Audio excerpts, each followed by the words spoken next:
ನಮಸ್ಕಾರ ರೀ. ನಾನು ಹುಬ್ಬಳ್ಳಿ ಅಕ್ಕಿ. ಇವತ್ತು ಟಮಾಟಿ ಸಾರು ಮಾಡೋಣ ಅಂತೇಳಿ ಅಲ್ಲ ತತ್ತಿ ಸಾರು ಮಾಡೋಣ ಅಂತೇಳಿ ಉಳ್ಳಾಗಡ್ಡಿ ಟಮಾಟಿ ತೊಗೊಂಡು ಕೊಯ್ದಿಟ್ಕೊಂಡಿದ್ದೆ ರೀ. ಟಮಾಟಿ ಮಾತ್ರ ಪ್ಯಾಟ್ಯಾಗ ಭಾಳ ತುಟ್ಟಿ ಐತ್ರಿ. ಆದರೂ ನಾವು ಒಂದು ಕೊಯ್ದಿಟ್ಕೊಂಡಿದ್ದೆ. ಒಂದು ಕಡಾಯಿಗೆ ಸ್ವಲ್ಪ ಎಣ್ಣೆ ಹಾಕಿದೆ ರೀ. ಎಣ್ಣೆ ಕಾಯಾಗಿ ಬಿಟ್ಟೆ ಸೆಟ್ ಅಂತ ಕಾದ್ಗಳು. ಆಮೇಲೆ ಅದಕ್ಕೆ ಉಳ್ಳಾಗಡ್ಡಿ ಹಾಕಿದೆ. ಉಳ್ಳಾಗಡ್ಡಿ ಹಾಕಿ ತಿರುವುದೆ ನೋಡಿರಿ, ಈ ಕಲರ್ ಆಗ್ತದೆ. ಹಿಂಗಾದ್ಮೇಲೆ ನಾ ಕಟ್ ಮಾಡಿ ಇಟ್ಕೊಂಡಿದ್ದು ಉಳ್ಳಾಗಡ್ಡಿ ತಲೆಗೇನಾಗೈತೆ ರೀ ಇವತ್ತು, ಏನೇನೋ ಮಾತಾಡತ್ತೀನಿ. ನಾನು ಟಮಾಟಿ ಹಾಕಿದೆ. ಟಮಾಟಿ ಹಾಕಿದ ಮೇಲೆ ಅದಕ್ಕೆ ನಂಗೆ ಎಷ್ಟು ಬೇಕು ಅಷ್ಟು ಅರಿಶಿನ ಪುಡಿ, ಖಾರ ಪುಡಿ, ಉಪ್ಪು ಹಾಕಿ ತಿರುಗಿಸಿದೆ.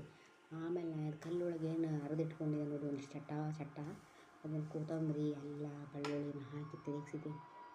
ತಿರುಗಿಸ್ಮೇಲೆ ಆಮೇಲೆ ಒಂದಿಷ್ಟು ಘಮ್ ವಾಸನೆ ಬರಾಕತ್ತೆ. ಆಮೇಲೆ ಒಂದಿಷ್ಟು ನೀರು ಹಾಕಿದೆ. ನೀರು ಹಾಕಿ ಕುದಿಯಾಕೆ ಬಿಟ್ಟೆ. ಕುದಿಯಾಕತ್ತೆ.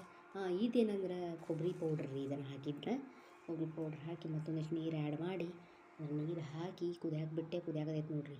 ಈಗ ತತ್ತಿ ತೊಗೊಂಡು ಬಟ್ಟಲ್ದಾಗ ಹಾಕ್ಕೊಂಡು, ಬಟ್ಟಲ್ದಾಗ ಇನ್ನೂ ಸಪ್ರೇಟ್ ಹಾಕಿದ್ರೆ ಅದು ಹಿಡಿಯೋದು ಚಲೋ ಸಿಗ್ತೈತೆ ಅಂಥೇಳಿ ನಾನು ಹಂಗೆ ಹಾಕಿದ್ದೆ.